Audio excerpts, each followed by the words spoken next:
Artūras Zuokas neseniai išreiškė tokią iniciatyvą, pagal kurią vienam būtui būtų skirta viena stovėjimo vieta kieme, o už kiekvieną antrą ar trečią vietą tektų mokėti. Kaip jūs vertinate tokią iniciatyvą? Iš tiesų sunku pasakyti, kadangi man tai nelabai aktualu. Vis tik tais naujose namuose privačiuose yra stovėjimo vietos, kurias tu nusipirki, stataisi, taip kad manau, kad gal tai graži iniciatyva, kad kiekvienas turėtų po vietą, bet tai žmonės galės paimti, susikeisti ir kas iš to. Dabar kaip... Tai kas ją kontroliuos? Esmė, kas ją sukontroliuos? Kas kontroliuos? Kas kiek turi mašiną rankoje ir registruotis? Čia gali daug ką šnekėti, supranti, visokį ten vėjai prisigalvoti, žinai, bet tai visa esmė yra kontrolė. Kaip visą tai sukontroliuoti? Jeigu nuo to pradeda kalbėti, kaip tai bus įgyvendinta, paskui ten tas skleistos marazmus visus, tai aš nežinau. Tai aišku gerai, nes mašinos ten netelpa kiemuose, užtenka nuvažiuoti prie to bygo, ten košmaras. Totalus, nei pravažiuos, nei praskris. Reikia ir apie žalę erdvę pagalvoti vis tik tais, nes žaliosios erdvės nebeliks. Įsivaizduokit, kai yra daugiabutis, kiek tų mašinų tenai, 100 mažiausiai būtų, sakykime, 100 vietų, o dabartiniai kiemai maksimum 50-40 tų mašinų turbūt pasistato normaliai. Tai reiškia žaliosius plotus mes turėsime mažinti, tai manau nėra gerai.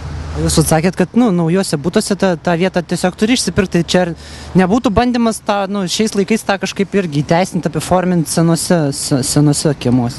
Manau, kad kažkas panašaus ir būtų. Tai visų pirma, kas mokės, kas tos senuose būtuose gyvenins, kas ten puls mokėti už tas visas mašinas, ir kas ten sukontroliuos, ką ten dar vieną policiją įsteigs, kuri ten važiuos ir skaičiuos kieno mašiną, ką ten numeris užregistruos, kaip tai yra kontroliuojama, ar pastatys tos atitvaros prie kiekvieno važiavimo į namą.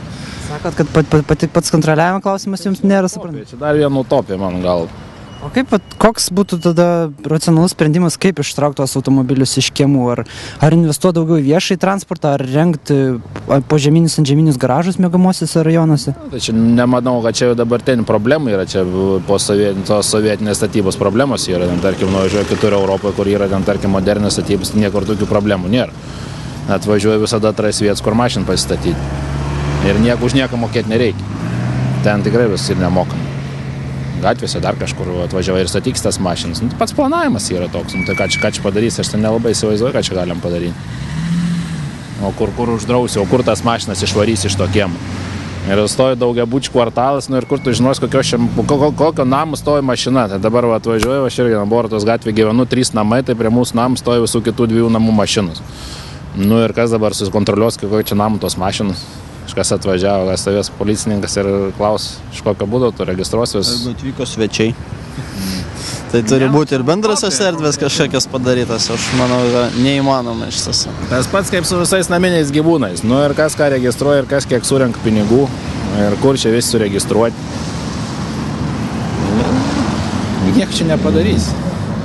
Čia visų pirma žmonėm lietuviam patiem reikia sąmoningiam būti, suprant, kad ten, tarkim, patys turi išmąstyti, kad nevažiuoti į kiemą, nestatyti ant žalios vėjos, dar kažką. Reikia žmogų mokyti. Nuo pat pradžios, nuo pat vaikystės. Netgi ne į viešąjį transportą ar garažus, bet į švietimą, sakot, reiktų investuoti. Be abejo. Pirmą kartą girdžiu šitą iniciatyvą. Bet jau neklausiau žinių, bet iš esmės tai būtų gal truputį nesąžininga. Nes kai kurie žmonės tai tiesiog neišsiverčia, bet 2 automobilių, tarkim, šeimoje yra žmona ir vyras, kurie dirbtų, tarkim, skirtingose vietose. Vienas užmiestyje, kitas vėl kitoj pusėje, tai iš esmės trukdytų žmonėm iš tikrųjų. Antras automobilis, šiuolaikiniai šeimai yra reikalingas. Priklauso, aišku, nuo šeimos. Kiek, jūsų manim būtų realus surinkti tokius mokesčius, jeigu jie būtų įvesti? Nežinau. Visų pirma, kas rinktų juos? Ar tai būtų savivaldybės darbas, ar tai būtų vėlgi kažkaip atskirai išskaičiuota iš žmonių atlyginimo ir panašiai. Kokie dar galimi metodai, kaip ištraukti tuos automobilius iš kiemų ir nuo žalių vėjų, nežinau, į garažus kažkokius investuoti, ar į viešąjį transportą? Tai ir į viešąjį transportą, ir žinoma į garažus. Tačiau visų pirma viešasis transportas, aišku, ne visas vietas ir tiek Vilniaus, tiek kitų miestų pasiekia. O į garažus tai, žinoma, po senais daugiabučiais, aišku, neišrausim naujų garažų. Tai daugiausiai matyti reikėtų atsižvelgti į viešąjį transportą. O jūs naudojatės viešuoju transportu ir kokia kokybė paslaugų jūsų man? Na, aš kadangi esu studentė pagrindiniais maršrutais iki universiteto nuo namų, tai man aišku gerai, bet kaip toliau bus, tai nežinau. Kokie priekaištai didžiausi viešajam transportui Vilniaus? Viešajam transportui. Galbūt savaitgaliais, kad rečiau, aišku, nors žinoma, tuomet ir žmonių mažiau važiuoja. Ar reali šitą iniciatyvą yra apskritai? Vietinis, matai. A, ne vietinis? Šiaulietis. O ką manot kaip svečias, tarkim, atvažiuotumėte iš Šiaulių? Mano nuomonė, kad nėra labai gerai. Jo, kad, nėra gerai. Aš tai manau, asmeniškai. O tos mokesčius, tarkim, būtų įmanoma apskritai surinkti jūsų manimų kažkaip? Kas sunku turbūt. Ta idėja yra kažkokia, bet kaip ją įgyveninti, tai neįsivaizduoju. O vat, tarkim, nežinau, ar jūsų manimų šeimai antras, trečias automobiliai reikalingi? Šiuo momentu tai skaitau kaip būtinybė. Jau čia ne mados reikalas, bet būtinybė jau yra. Paprasčiausiai darbus nuvažiuoti viską.